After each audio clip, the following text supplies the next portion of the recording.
Friends, if I can have your attention. See, with this thing, I don't have to stand on chairs. Welcome, everybody, again. So glad to have you here. So glad to have so many visitors here to CBI for what's going to be a really special and much-needed night. We all just need a laugh, right? So really, really looking forward to this. I get the honor, before we start Havdalah, of just saying a word to this incredible family, and particularly to my friend and our community champion, Susan Metacinco, who has chosen to celebrate her birthday in this way by bringing us all together. A round of applause, please. How extraordinary.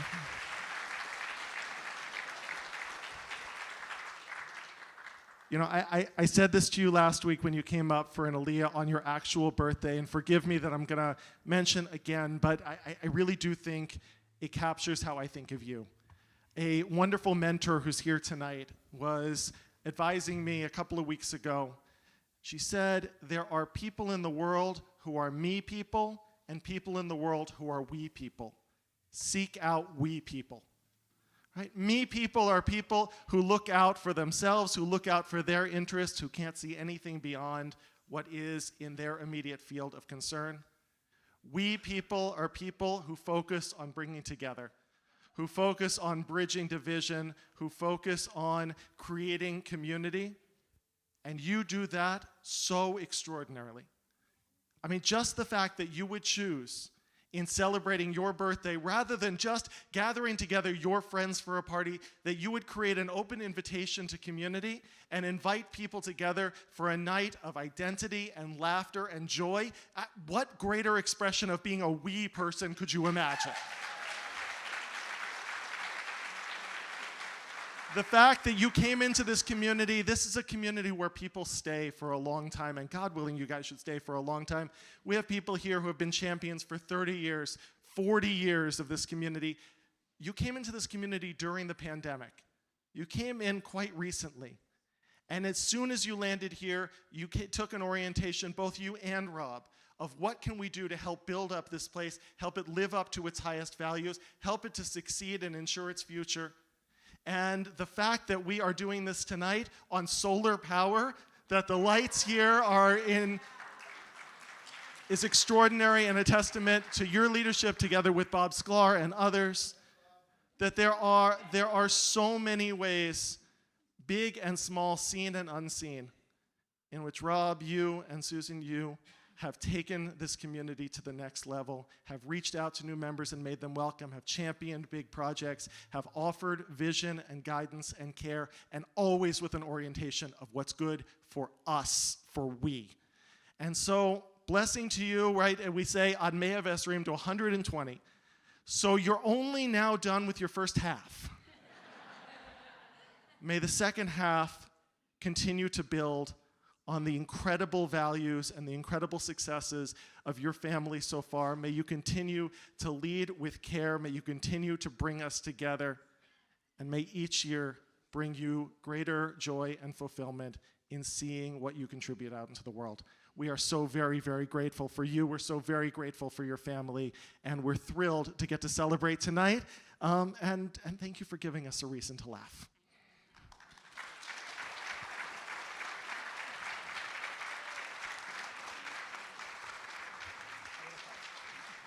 Invite you to stand. We'll make Havdalah together.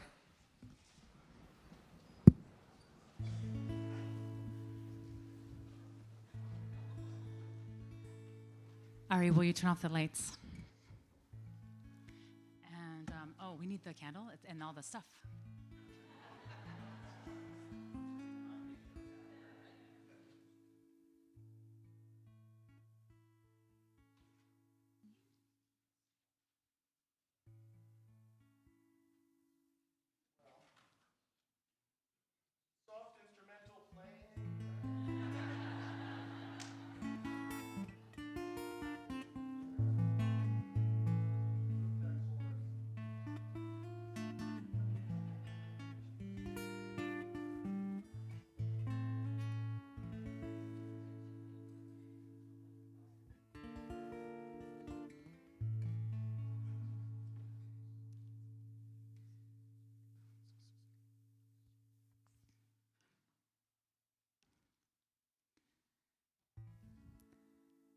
הנה אל ישועתי, הבטחת ולא אבחן, כי עוזי וזמרת יא אדוני, ויהי לי לישועה. הושבתם מים וששון ממעייני הישועה, לאדוני הישועה על מרחב ברכתך סלע. אדוני צבאות עמנו, משגב לנו אלוהי יעקב סלע. אדוני צבאות אשרי אדם בוטח בך, אדוני הושיע המלך יעננו ויום קורנו. ליהודים הייתה אורה ושמחה וששון ויקר, כן תהיה לנו כוס ישועות אשא ובשם אדוני אקרא. יא ניי נה נה נה נה נה נה, יא נה נה נה נה נה נה, יא נה נה נה נה נה,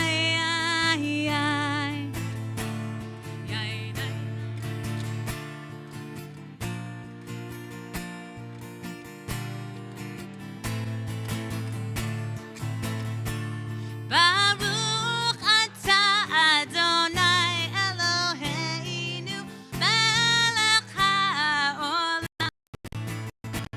borei peri hagafen borei peri hagafen Amen.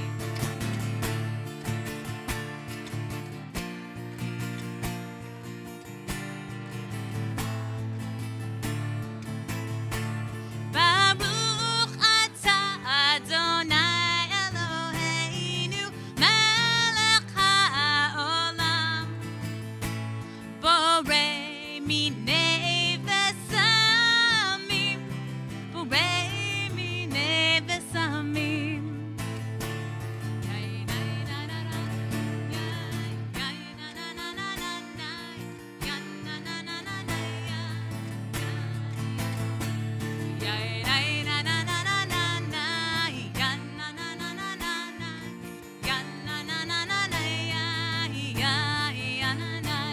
Baruch atah Adonai Eloheinu melech haolam borei meorei ha'esh borei meorei ha'esh.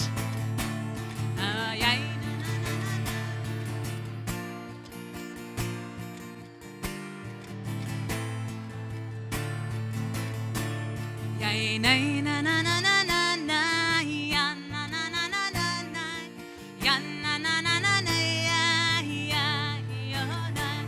Baruch atah Adonai Eloheinu melech haolam hamavdil ben kodesh lechol ben or lechoshech ben Yisrael le'amim ben yom hashvi'i לששת ימי המעשה.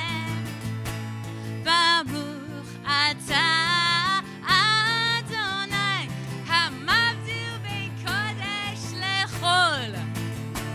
יא נה נה נה נה נה נה נה, יא נה נה נה נה נה נה, יא נה נה נה נה נה, יא יא נה נה נה נה נה, יא נה נה נה נה נה נה, יא נה נה נה נה נה, יא נה נה שבוע טוב, שבוע טוב, שבוע טוב, שבוע טוב, שבוע טוב, שבוע טוב, שבוע טוב, שבוע טוב. אליהו הנביא, אליהו התשבי,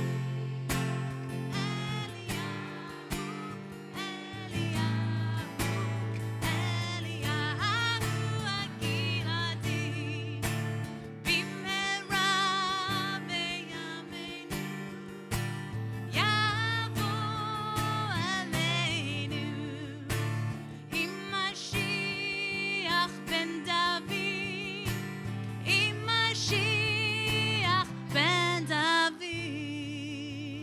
Shavua Tov.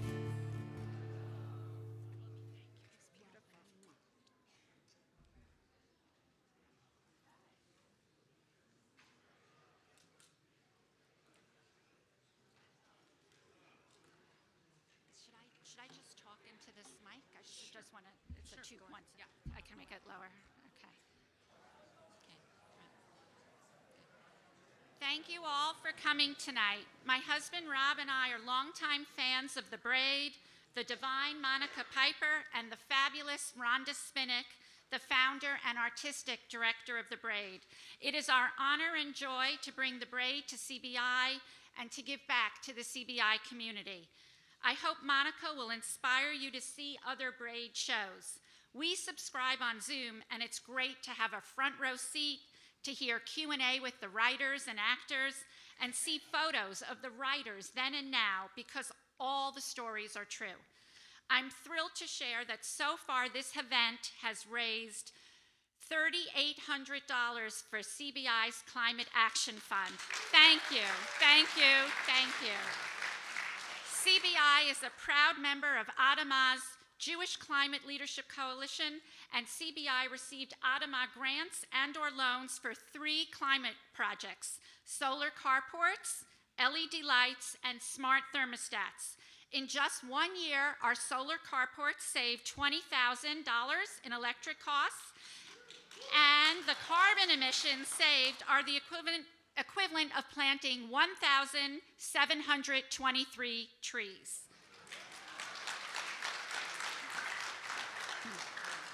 Thank you to CBI's terrific clergy, staff, and leadership for supporting this event. Thank you, Christine and Becky, for the flowers. Thanks to all of you for making my birthday special. Now, over to Rhonda.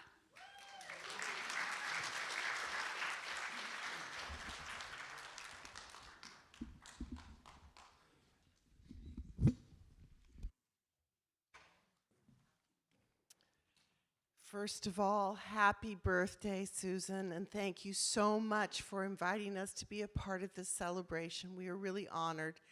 It's been really my privilege to know you all these years, and what the rabbi said about you is so true.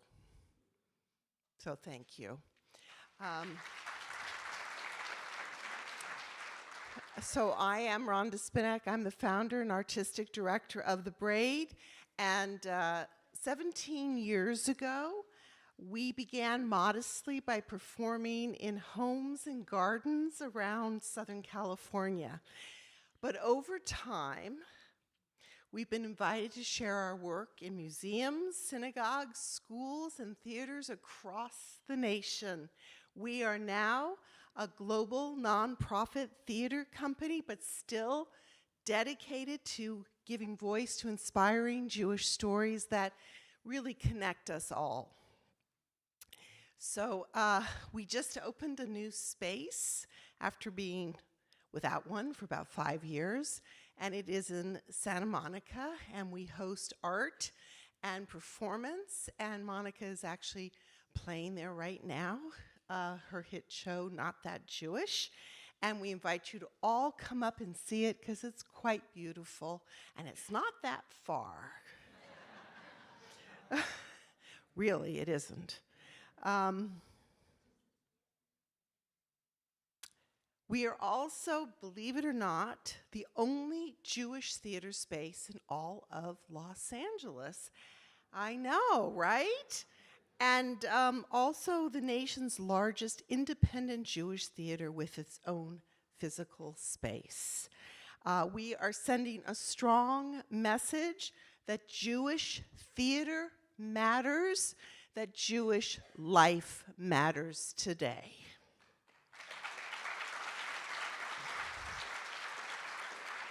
Now, I know you guys have already done this because you're so smart and we're in temple, but if you haven't, please silence your cell phones and watches. And no photographs or video during the performance, please. And now for the main event. Monica Piper is an Emmy and Golden Globe award-winning comedy writer, actor, and comedian. She's written for sitcoms, Roseanne, Mad About You, and was the head writer and producer of the #1 children's animated series, Rugrats. I know. She starred in her own Showtime network special, No, Monica, Just You, and was nominated by the American Comedy Awards as one of the top 5 female comedians in the country.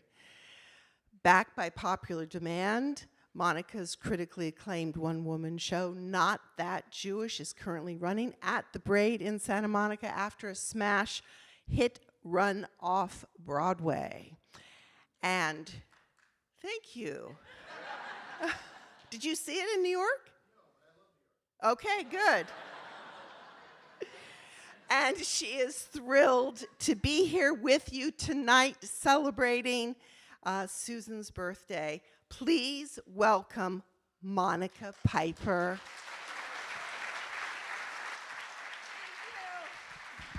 Thank you. How about a hand for the fabulous Rhonda Spinak? Hi, I'm so happy to be here for Susan's birthday. And you know, Susan has never missed a Zoom show at the Braid. Isn't that right? So we are so happy that we've brought the Braid to you. No Zooming. You realize what this means? You can't mute me. Yeah, I don't mind doing theater on Zoom. I like it. It's very different from doing it live on stage. You know, you look right into the camera. But I've had to do stand-up on Zoom, and that is not easy. Everybody all at home in their little boxes, all comfy. It's like, here's a joke for you, couple in your pajamas eating spaghetti. This actually happened. I'm going to tell you this is a true story. I was doing a stand-up show on Zoom, and there's a guy and his dog, and they're sitting in a chair next to each other, the big chair. They're just sitting there watching me do stand-up. And then the guy gets up and goes to do something. Now it's just the dog. I swear to you, I'm looking at it. You know, you can see the gallery. I see the dog. He's, So I try to please everybody. So I did a joke for the dog. You know, 2 fleas walk out of a bar. One says to the other, you want to walk home or take the dog? And the dog leaves. Which proves you can't please all the people all the time. But here we are for Susan's birthday. I know some things about you, you know. I had a little chat with Rob. Do you know that Susan and Rob have been married 31 years? Isn't that fantastic? I was married. We were young. Our values were confused. That's it. I really don't like to dwell on it. But I happen to have the wedding announcement here with me. I think if I share this with you, it will cast some insight as to what went wrong. Mr. and Mrs. Peter Barron Jr. wish to announce the wedding of their son, Peter Barron III, a tall, extremely handsome, athletic, brilliant graduate of Harvard Law School, soon to open a private practice in Boston, to a tiny Jewish woman who smokes. Oh, name furnished on request. Okay, but enough about me. Susan. So, you know, I don't know if you know this, but if you know Susan, you know she's what we call a culture vulture. She loves theater, she loves museums, and Rob knew this, and on their second date, according to Rob, she fell madly in love with him because he took her to the Metropolitan Museum of Art.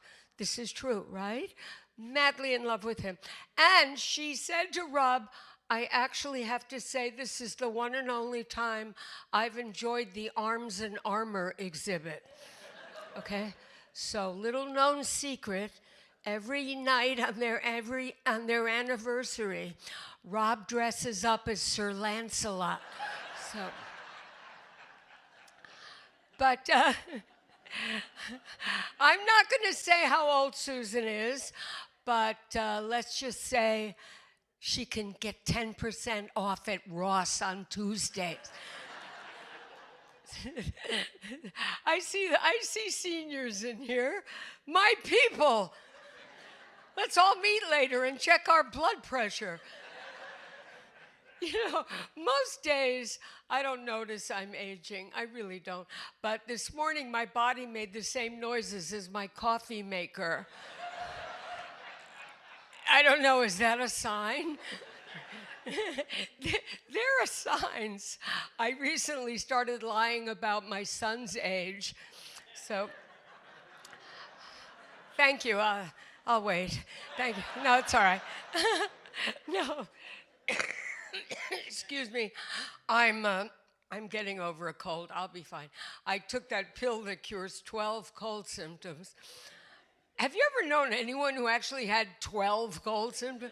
Doesn't death have like 5? But anyway, remember you people, anyone over 50 knows what I'm talking about. And you people under 50, you just wait. The minute you turn 50, ARP starts sending you their magazines. Right? It's like, happy birthday to you. ARP magazine. I was 50. I don't want this. Right? Now, wow, those phones really do have big buttons. I had no idea constipation was hereditary. You know, it's crazy. There are signs. But I have decided, you know, women, as you age, there are certain things that happen to your face that you have choices. You can get stuff done or you can take a positive approach. So I've taken a positive approach to this excess blob of sagging neck skin. I'm now referring to it as my new roommate. Yeah, we do everything together. Sometimes we don't do anything, we just hang. I just want to age gracefully. You know, I was at a party, this is true. I was at a party, there was an 85-year-old woman there in a mini skirt. Yes, oi, I heard an oi. Which actually inspired my one and only fashion tip. Do not wear a skirt above the knee if your nipples show beneath the hemline. So, I'm sorry, can I say nipple in a temple? Good, because it might get a little worse. So, but you look good, look at you look good. Tonight you go home, you'll still look good. You'll get in bed, you'll still look good. You ever ask yourself, who sneaks in the middle of the night, turns you into Beetlejuice in the morning? That's crazy, isn't it? You go to bed, you look good, you wake up, your hair's going in 42 different directions. Well, not yours, sir, but when you had hair. But it's true, right? You're walking funny to the bathroom. Everything's so puffy. That's why it takes women a little longer to get ready. And men have always had a hard time with this because you jump out of the shower, then you're like dogs. You go like this. And you're standing there with the car keys. Let's go. I want to go. So to help you understand this, I'm going to share with you this ancient truth passed down by the women in our family for generations. Natural beauty, truly natural beauty, takes time and money. And I'm funny about that too. Get me in the supermarket. Ooh, I don't know. Peaches up 9 cents a pound. Get me in the cosmetic section at Nordstrom. What? Anti-aging, wrinkle serum, smoothing, sculpting, lifting complex? $300? I gotta have it now. Why is it so expensive? Let's see. Oh, it's made with peaches.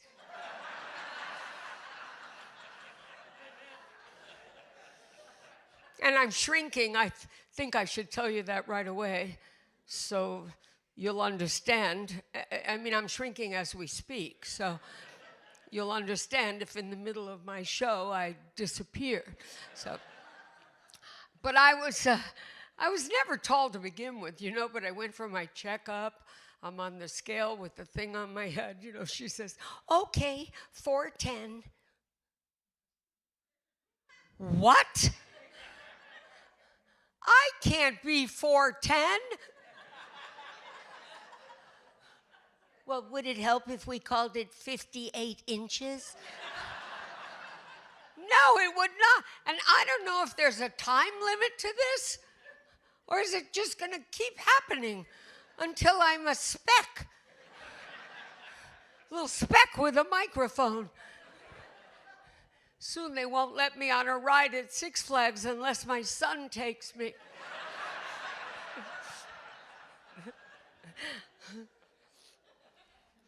Now all my pajama bottoms are too long, but my floors are so clean.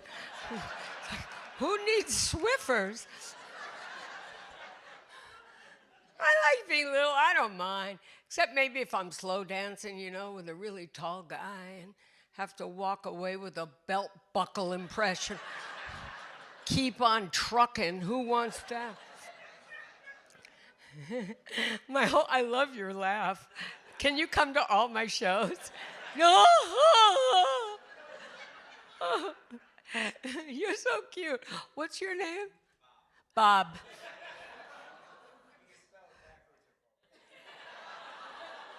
You know, you learn something every day. Thanks, Bob. Is your cousin Otto? Would you like to be a woman, Bob, just to see what it's like? No. Not me, not Bob.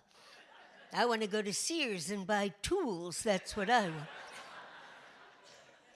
There's advantages to being a woman. A woman could be in an elevator full of men, pass wind, and no one will think it's her.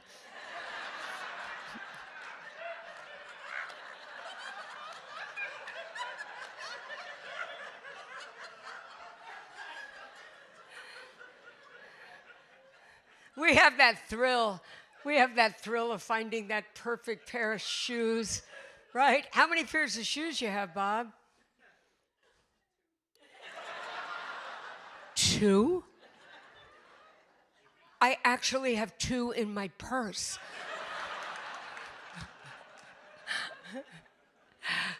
But here's the one that really counts. When men are with us wondering if they'll get lucky, we already know. So, anyway, my whole family. Oh, are you just getting here? Oh, God. Hi, it's Susan's birthday. No, that's all right. You did miss a lot. All right. So my whole family was short. Actually, my grandma, God bless her. I miss her so much. 4 feet, 8 inches tall, 89 years old. She still bopped around in a car. It was terrifying. She couldn't see over the steering wheel. You know how she'd drive? By looking at the expression on the passenger's face.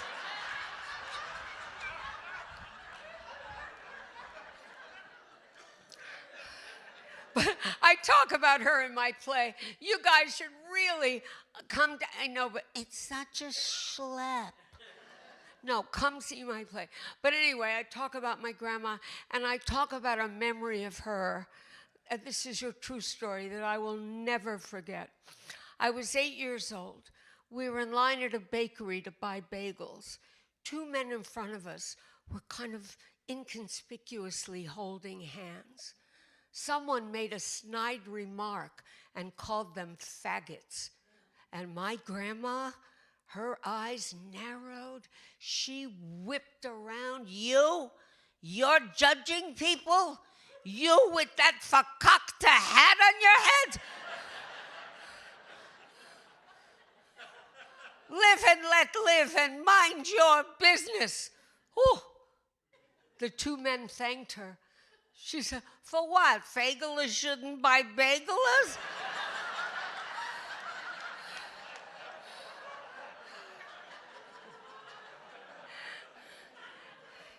You know, back in 2008, I got a phone call from my friend Rhonda Spinak, who said she had just, here, let me move this so I don't look so short.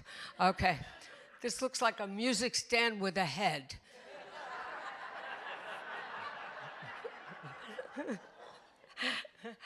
So I got a call from Rhonda, and she said, look, I've started this wonderful new theater. It's called Jewish Women's Theater. And right immediately I thought of women with babushkas dancing in a shtetl, you know. She said, we want you to, I'm inviting you to write and perform original pieces for us. And I went, but Rhonda, I'm not that Jewish. She said, yes, you are. Just create from the heart. So, sorry. The very first piece I wrote was about my grandma Rose. And I'm going to share it with you right now because I think it resonates today for all of us. My grandmother was the first person to call me a pretty girl, or in her words, here's my Shayna Madela. Look at that smile. Lou, is this not a Shayna Madela? To which my grandfather, a man of very few words, replied, ugh.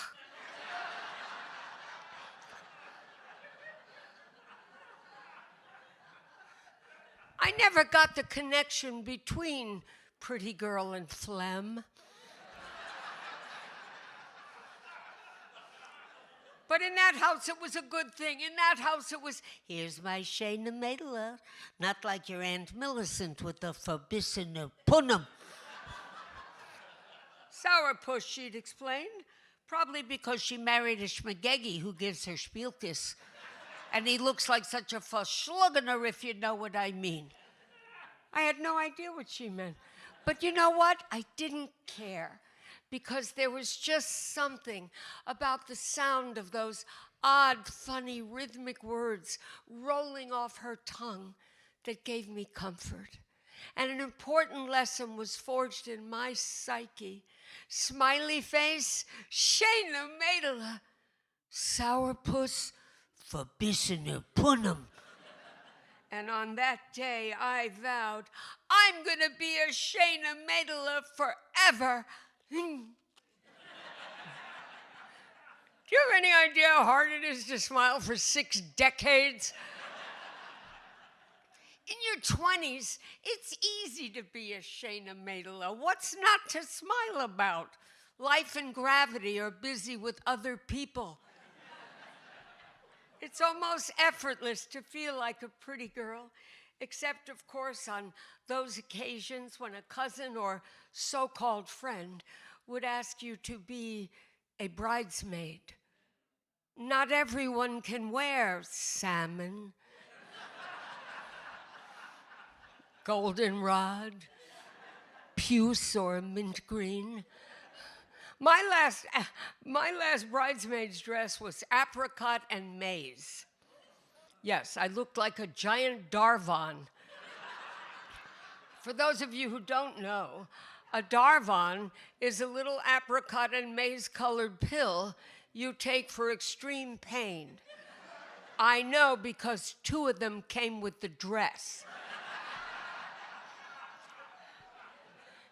At those times, I'd simply imagine my grandma beside me. So, you look like a Lennon sister. You're still a Shayna Madela. Not like that one all verputzt, right, Lou?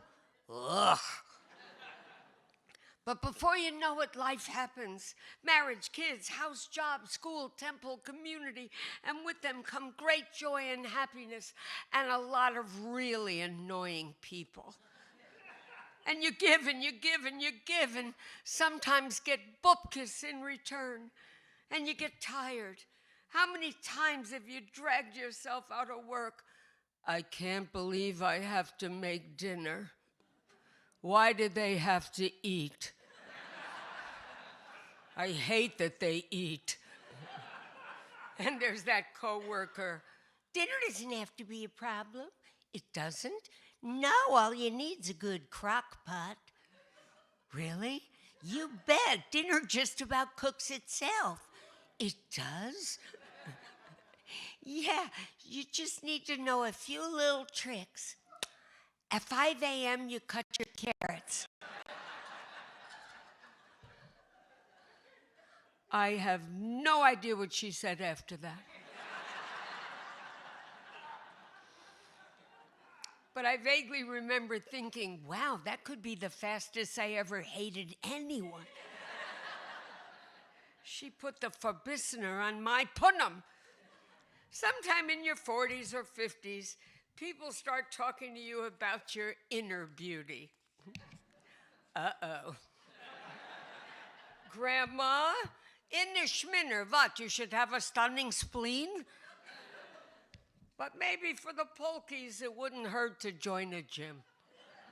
So I did, not just for my polkies, but to burn off all my stress and anxiety.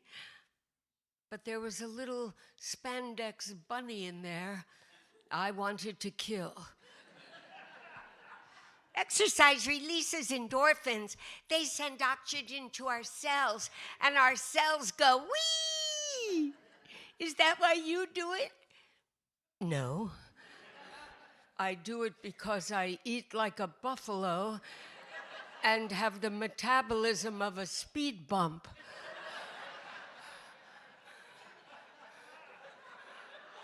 I do it so when I walk, I don't look like I have a bag of squirrels in my pants.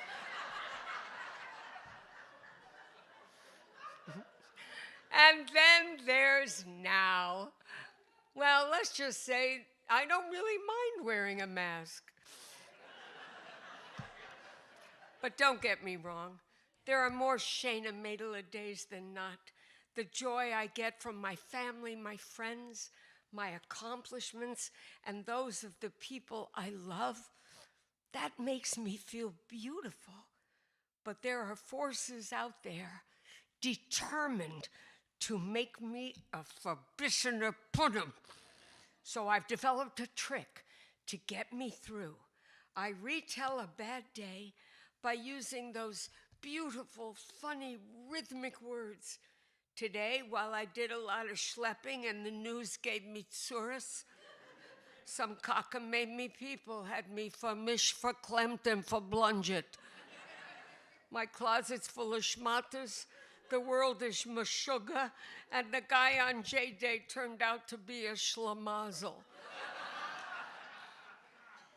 And I smile because of words that bring me back to a time when a little girl and her grandma filled each other's hearts. And as hard as it may be, if I can just keep smiling, I'm a Shayna Madela forever. Thank you. Oh, do we have grandmas here? I'm sure we have a lot of grandmas here, right? Do you have to deal with these competitive grandmas that have to brag about their grandkids all day long? See, I'm not a grandmother, but sometimes I pretend I am, just so I can answer these people. This one woman, my grandson Jeremy's 18 months. He just wrote his first novel. Really? Well, my granddaughter Chelsea's 15 months, and she didn't care for it.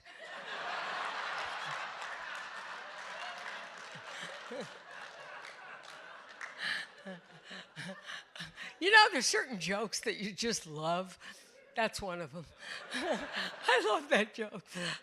Oh, here's something. Here's a joke to go. It's something I offer my audience. It's a very quick, easy joke, easy to remember, that you can pass on to someone else who may need a smile or a little chuckle, okay? Very easy. 85-year-old Max, not in the best of shape, goes to a gym, and he says to the trainer, "What machine should I use to attract a beautiful young woman?" She looks him over and says, "The ATM machine right over there." So, there's your joke to go.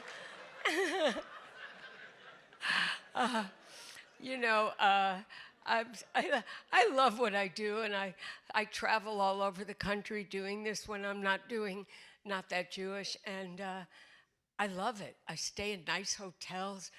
Do you love a good hotel? Don't you love a good hotel? I take full advantage too. Hello, this is Monica Piper. I'd like, 12 more towels. That's right, 12. What? Why? I'm having a natural childbirth followed by a pool party. What are you, the FBI? Please bring me towels because, well, you have to. They do. And the better the hotel, the more they have to give you what you want. Do you know how much fun you could have at a 5-star hotel?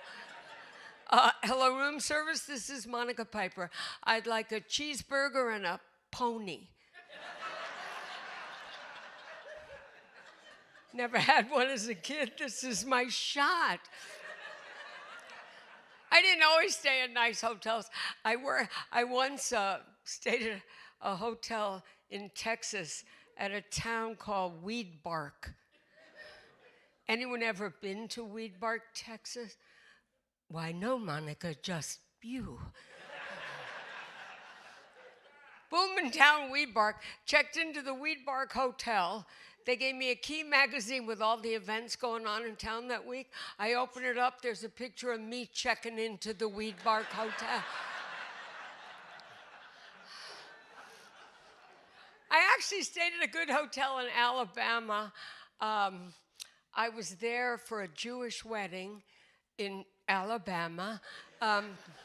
No, my cousin's son married a lovely girl from down there. The parents were, the whole family was wonderful. Couldn't have been nicer. Couldn't have been more hospitable. But it's still, come on, a little weird hearing things like, "Y'all want a knish?" Wow, thanks, Brer Rabbi.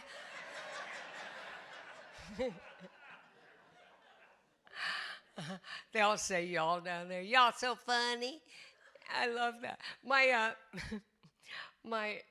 I actually have some friends who moved to LA from there. They rented a y'all hall and moved. My whole family was at that wedding. It was a long time ago. My dad was there, God bless him. My father, you'll learn a lot about him if you come see my play. He was the funniest man on the planet. In the months before my son's bar mitzvah, I said, "Dad, this is insane. Every time I turn around, it's $1,000. He said, "Don't turn around."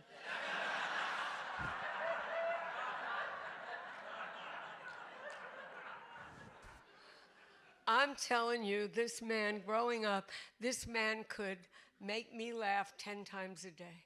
Sometimes without even saying a word. Honest to God, we'd be at a restaurant. Here's how he'd pick up the check.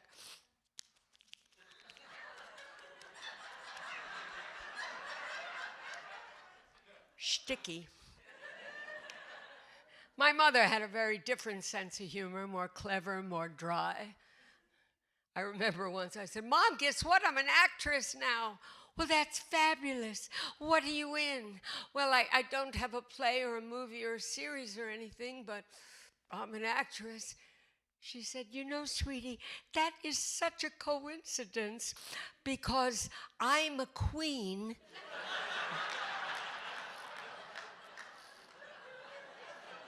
I just don't happen to have a country.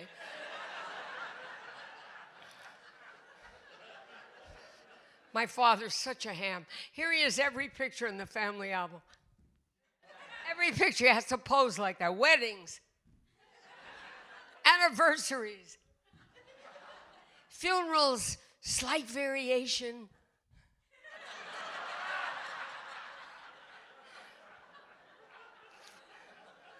It's so important to laugh.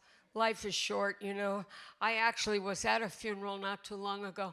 I didn't know the gentleman very well. He was my neighbor's grandfather, and he went peacefully.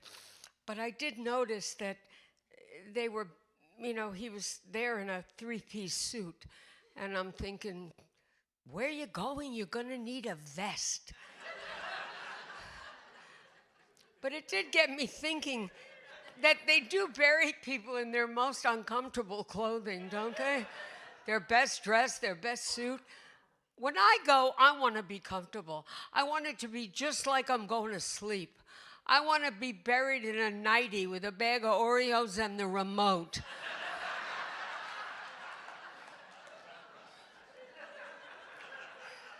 I'm not going anywhere. I feel good.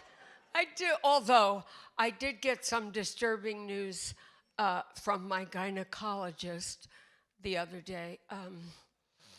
Apparently, she does not think a tilted uterus qualifies me for handicap parking. I know, right? But I feel good. I love this time of year. My son and I are big hockey fans. We go to the games at Crypto.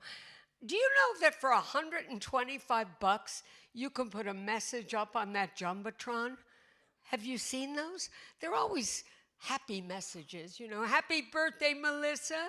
Happy anniversary, Cindy and Kyle. Why are they always so happy? I think for $125, you should be able to put anything up there you want. Sam, don't come home. I know.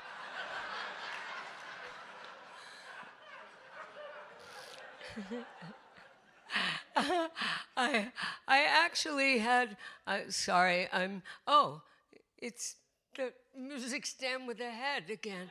Okay. Yeah, I did that. Okay, I did that. Ooh, I'm on page 2. Okay. Okay, I don't know where to put that. Okay, can imagine what my house looks like at home. Okay, oh, we did joke to go. All right, oh yeah, oh, this is like really important. Okay. No, seriously, it is so important to laugh. And I'm going to get serious for a second, especially now, more than ever. It's people feel afraid to laugh. They feel like, I can't laugh. It's too serious. What's going on? People won't think I'm serious. Let me tell you something. Milton Berle said, laughter is a vacation. Think about that.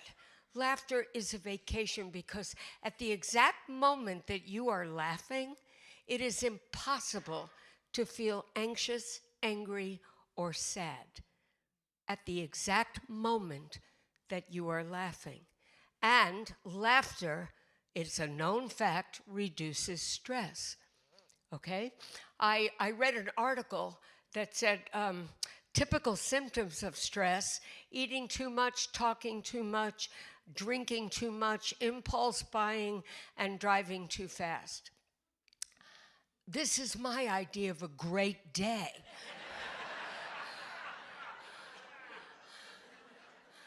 But you never know when stress can hit you.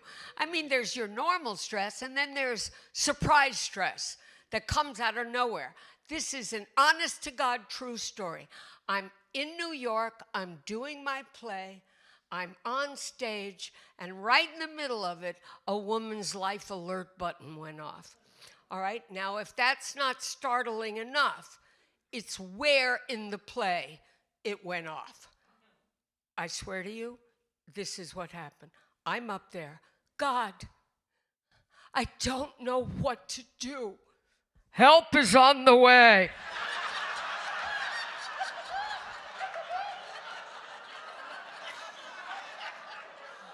Oh my God, was that God? Help is on the way. Really? I didn't think it was going that badly. And you know New York audiences, right? She could be having a seizure. They don't, wait, shut that thing off. We paid good money for these seats. Now, I'd like to think that she was so emotionally moved by my words that she clutched her pearls and accidentally set the thing off. But in the back of my, because she said she was mortified. She said it was an accident. And I really want to believe her. But there's a part of me that wonders if she did it on purpose. You know, it's like, help, I've fallen into a bad play and can't get out.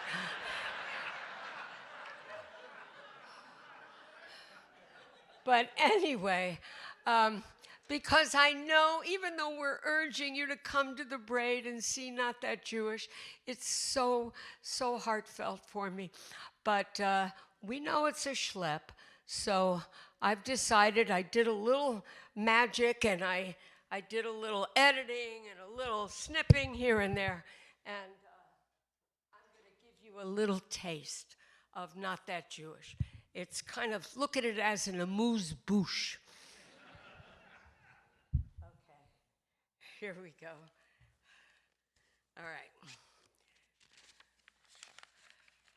Okay. When I was growing up, we didn't belong to a temple. But on the high holy days, my mother would make us dress up and stand in front of the apartment building so it looked like we just got home from temple. Shana Tova to you, Mrs. Schwartz.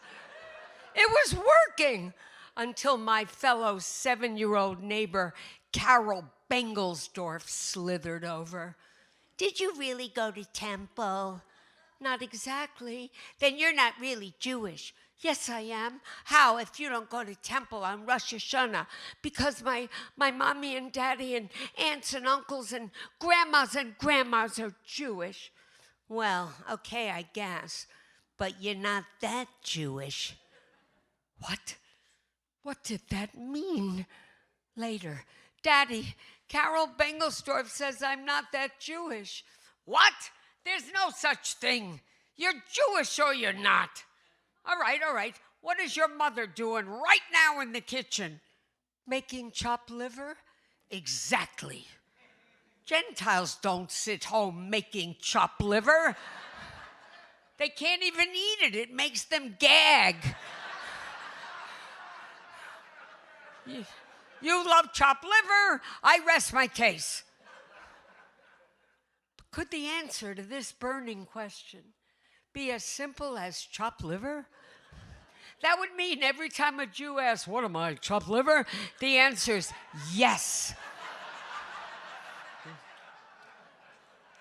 I needed another take. Next day, Grandma, Carol Bengelsdorf says I'm not that Jewish. Not that Jewish? What kind of a cockamamie mashugana friend is that? But we don't go to temple. Well, that's your mother's doing, but who's counting? Listen, what's important is that you got a Jewish heart, huh? Great. Now a new question. Mom, do I have a Jewish heart? Of course you do, darling. We're Democrats.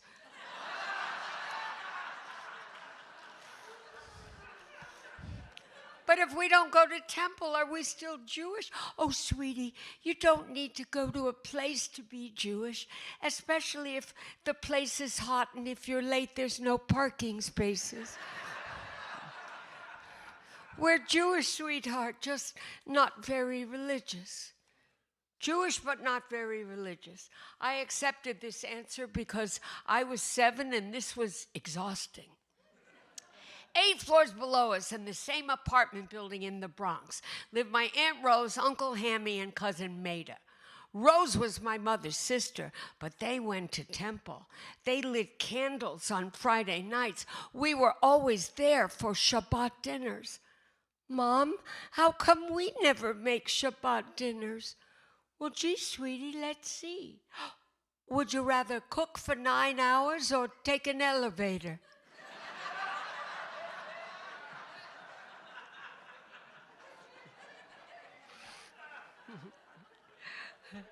But those dinners were fun. Everybody laughing, arguing, chewing.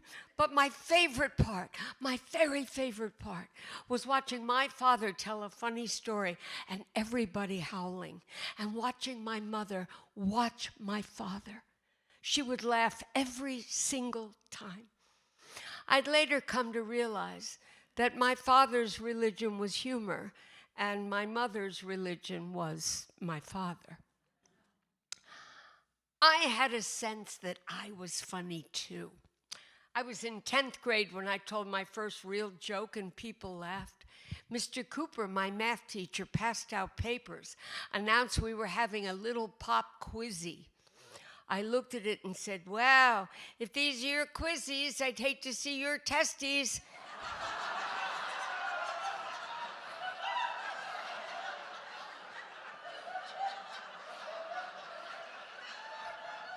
Everybody laughed, except Mr. Cooper, who actually wrote the joke out on a discipline report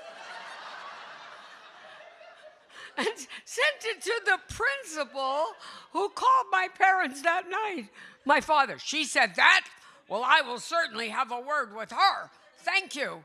Kid, you're funny. Yeah, but the thought of comedy for a living never entered my mind. I did exactly what I was supposed to. I went to college, became a high school English teacher, and as a young adult, I really didn't give the Jewish question much thought anymore. I was a registered Democrat, still loved chopped liver, and would say things like, I'll be grading papers till Shavuos. That was Jewish enough. Until I met Peter. I was living in San Francisco, and one night out to dinner with a friend, I said something funny. We laughed loudly. This drew the attention of a strikingly handsome man at the next table. After a little flirty chit-chat, he and his friend invited us to join them. 6 months later, we were engaged. I was marrying a blonde-haired, blue-eyed, white Anglo-Saxon Protestant. Yes. My parents were actually okay with it. My mother had to spend her time consoling Aunt Rose. At least he looks like a Kennedy. But Aunt Rose was convinced that I and our people were doomed. It was a non-denominational outdoor wedding at a lovely little garden spot in Marin. My entire family made the trip to California, even Aunt Rose, who did what she did best in times of trouble, complain. No rabbi, no chopped liver? I'm so sorry, Aunt Rose. It makes them gag. With frozen smiles, his family tried to take it all in, experiencing, I'm sure, a certain, je ne sais quoi. They were all tall, his family, his mother the smallest at 6 feet. Seriously, I don't know what bothered them more, that we were Jewish or we were short. Peter didn't step on a glass, but we were married all the same. And Aunt Rose survived it, though I did have to pry the wedding gift check from her fingers. We were happy, friends, vacations, dinner parties. We bought a charming Victorian house in the city. Then we bought things for the house in the city. Time passed. We filled every empty space. it would still be a while before we'd realize the empty space was us. As the first Jewish woman Peter ever dated, he found me interesting, quirky, even a little exotic. It wasn't until we went to the movies one night that I learned the rest. It was The Heartbreak Kid, the original, in which Jeannie Berlin hilariously plays an overly exaggerated, obnoxiously stereotypical Jewish American princess. A cartoon, really. My husband nudged me and said, "That's you, honey." What? That is not me? Carol Bengelsdorf might have thought I was not that Jewish. I certainly wasn't that Jewish. Nobody was. I felt shaken. I realized at that exact moment that I was married to a man who had no idea who I was. And what was worse is, I think to him, we were all that Jewish. I began sobbing right there in the theater. Things weren't the same after that. We went through the motions, but knew it was a matter of time. And then the time came. We were out with friends. I was telling a short, funny little anecdote, and right in the middle of it, Peter got up and went to the bar. I was so embarrassed, you know. Later, I said, "How could you do that?" He said, "I heard that one once before." I thought about my mother who laughed at my father every single time. And then, the final blow. Did it ever occur to you that maybe you're just not that funny? Okay, it's one thing to be not that Jewish, but not that funny? I divorced him 3 months later. The rest of my life unfolds in the play. I become a successful comedian, adopt a son, win an Emmy, and join a temple. It seemed important to raise a Jewish man. When my son was 7, I enrolled him in religious school. He went once a week. One day I was folding his little socks and pajamas. He came in the room. "What you doing, Mom?" I said, "I'll be doing laundry till Shavuos." He said, "That's not bad. Shavuos is tomorrow." It is? Who knew? And I looked at him and I quelled from the bottom of my Jewish heart.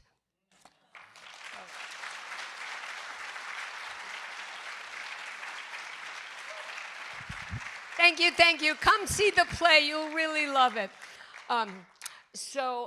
I had a yard sale recently, I just wanted to tell you that, which quite unexpectedly became an astounding revelation. I realized I spent $200 on a blouse no one would buy for a quarter.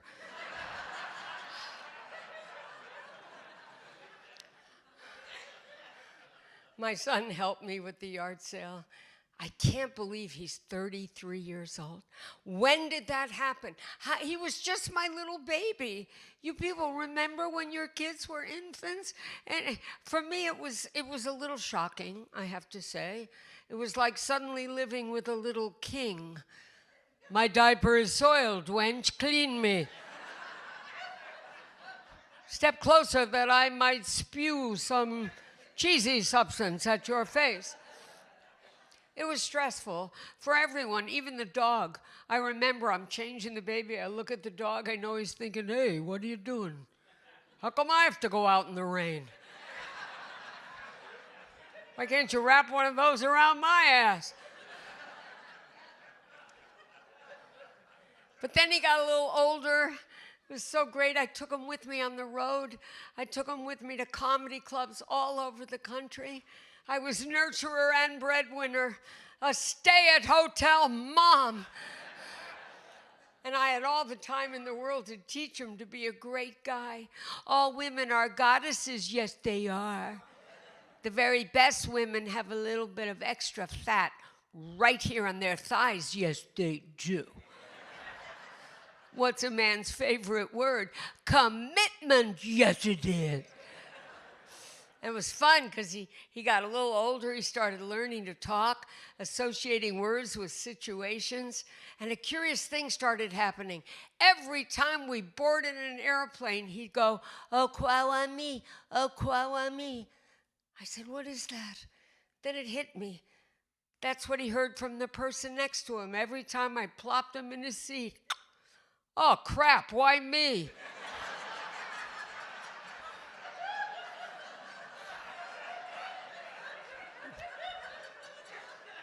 They're so cute when they're little, and then they become teenagers. I'm telling you, when he was 15, we fought all the time. He once actually said to me, "If I'm so obnoxious, why do you even keep me here?" I said, "Tech support."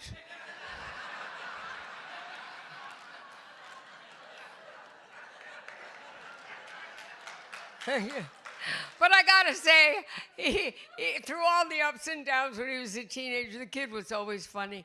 When he was 16, true story, I came home from a storytelling venue in which a single mother told a very poignant tale about packing her only child's bags for college. I said, "Jakey, this really got to me. I have to prepare for when it's my turn." My son put his arm around me and said, "Oh, don't worry, Mom. I'm not getting into college. That's my boy." But I'm proud of him. He's a good man. Now I'm looking for a good man. I went through a breakup not too long ago. I'm okay. It's just that I truly believe this man was the love of my life. And it kills me because I still think it could have worked if only he'd been an entirely different person.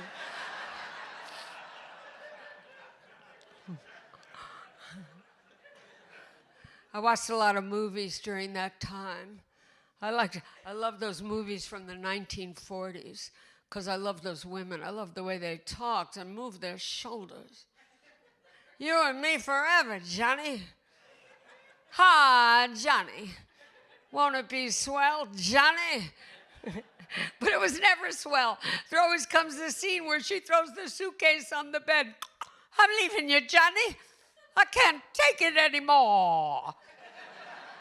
The lying, the boozing, the other women. "Oh, I've had it, Johnny. Oh, I never want to see you again for the rest of my life." She's out the door. And I remember thinking, how many women do you know in 10 seconds can pack for the rest of their life? If it was me, it'd be, "I'm leaving you, Johnny. Got any boxes? Know anybody with a van, Johnny?" So now it's just me and my dog. I love my dog so much.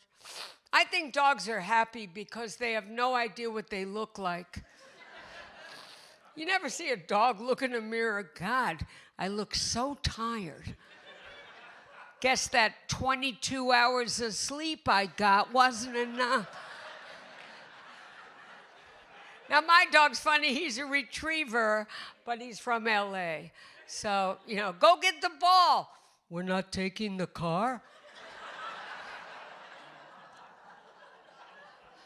Now, you and I, we all know my dog can't really talk because we're sane. But have you seen these crazy TikTok people and their talking dogs? Say, "I love you, Bubbles. Say, I love you."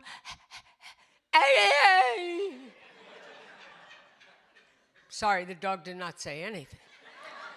First of all, if you're a dog and you find out you could suddenly talk, is that what you'd say? Wouldn't it be more of a practical nature? I know if it was my dog, it'd be, "Look, I don't know how long this talking thing's going to last. I got to get something out right away. Where are my testicles?"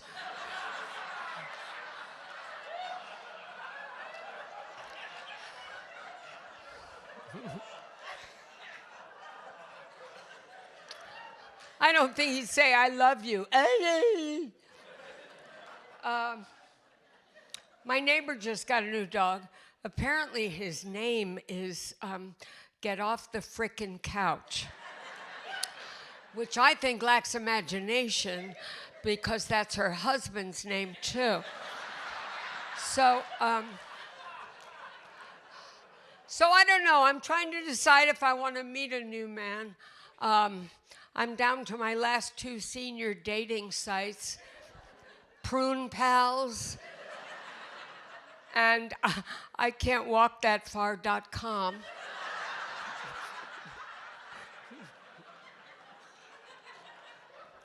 I don't know. Do I want to meet someone at this age?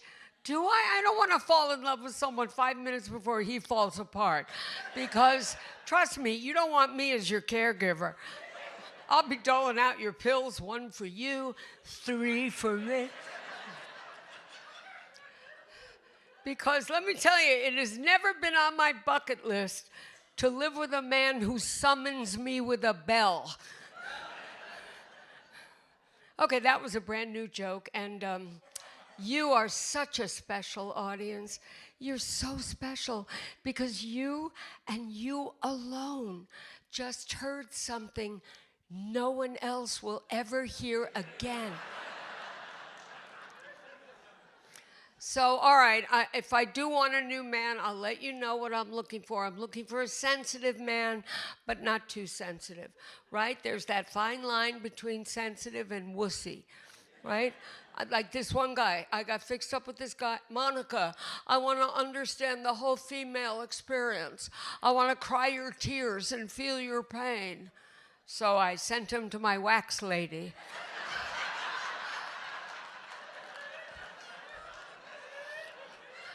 And I'm looking for a romantic man. We love that. Men here tonight, when you get home, I want you to swoop your wife up in your arms or your significant other and carry her as far as you can get.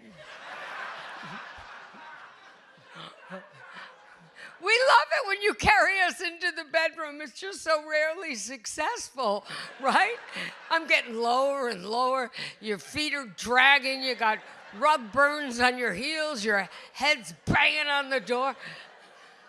He feels like a wimp. You feel like a blimp. No one wants to do it anymore. And I'm looking for a handy guy. I like the kind of guy you go to the store, you come back, he's built a den. I love that. I need a handy guy because I break stuff a lot, sometime in other people's houses. Is that the worst? Is that the worst? When you break something in someone else's house and they have to tell you it's okay, right? They have to, it's a rule. They can't go, you idiot! Look what you did! No, they can't. They gotta go, that's okay.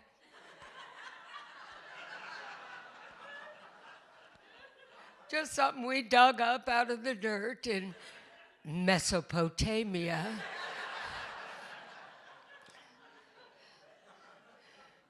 So, you know, what's great in the way a dog greets you when you walk in the door, right? I could be gone 5 seconds. 5 seconds. Look, I'm opening the door. I'm getting the mail. See? I got the mail. I'm back in the house. You're home! I'm looking for a man like that. All right, I'm going to leave you with a final joke to go. A joke to go that you can take with you and kind of improvise any way you like as long as you get the punchline right. Okay, so Sam and Bella.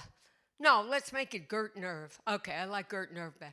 Gert and Irv have been married 60 years. They love each other very much, but the romance has kind of dwindled a bit, as does happen after time. And one night, they're getting ready, she's in bed, they close their eyes. Suddenly, she feels Irv's hand up and down her back.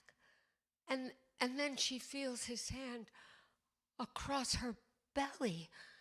And then she feels his hand up and down her thighs. And she's thinking, oh, that feels so nice. And suddenly it stops. She goes, Irv, that felt so nice. Why did you stop? He said, I found the remote. Thank you. I had a wonderful time with you. Thank you so much. Happy birthday, Susan. Thank you. Beautiful. Thank you. Flowers. Oh, thank you. Oh, thank you so much.